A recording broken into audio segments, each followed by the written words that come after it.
Déco dans le présent pour mieux construire l'avenir. La chronique d'Interentreprise avec Francette Florimond. Bonjour, j'espère que vous allez bien. Avant de passer à un autre sujet, dernière question à la gouvernance de la SARA.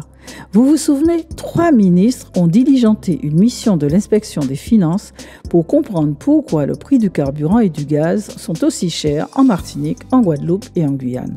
Vous vous souvenez, la semaine dernière, je vous ai expliqué que du pétrole brut, la SARA sort 6 produits, l'essence, le gazoil et le gaz, qui concernent des contrats en Martinique, en Guadeloupe et en Guyane.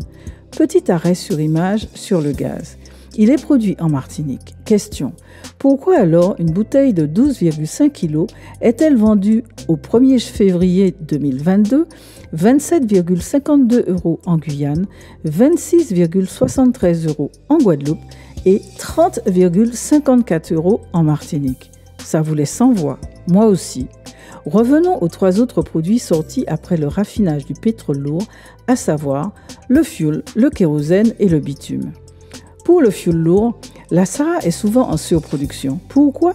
Parce que EDF est parvenu à faire sauter son obligation d'achat auprès d'elle pour ses centrales à cause de tarifs jugés trop élevés. Résultat, le fioul de la SARA se retrouve sur les marchés internationaux et comme ce sont de petites quantités, elles ne sont pas achetées au meilleur coût. Quant au kérosène, le carburant pour les avions, la crise sanitaire qui a percuté le transport aérien a touché par ricochet la SARA. En cas de surplus, le kérosène est lui aussi mélangé au fioul et écoulé sur le marché. Je vous laisse apprécier.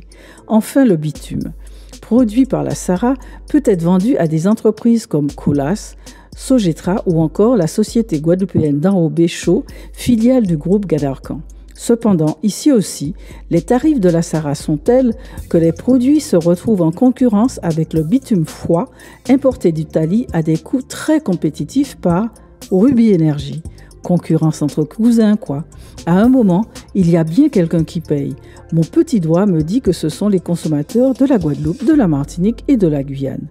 Autre question que les inspecteurs des finances doivent poser à la gouvernance de la SARA, le devenir des stocks stratégiques pour lesquels la SARA touche une redevance.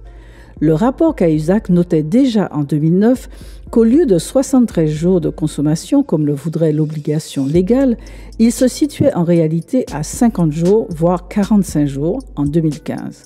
Qu'en est-il aujourd'hui ? Comment ce service obligatoire est-il rémunéré par l'État ? Des questions qui méritent des réponses tranquillement claires. Demain, nous verrons pourquoi le modèle économique de la SARA est contraint de changer. Prenez soin de vous.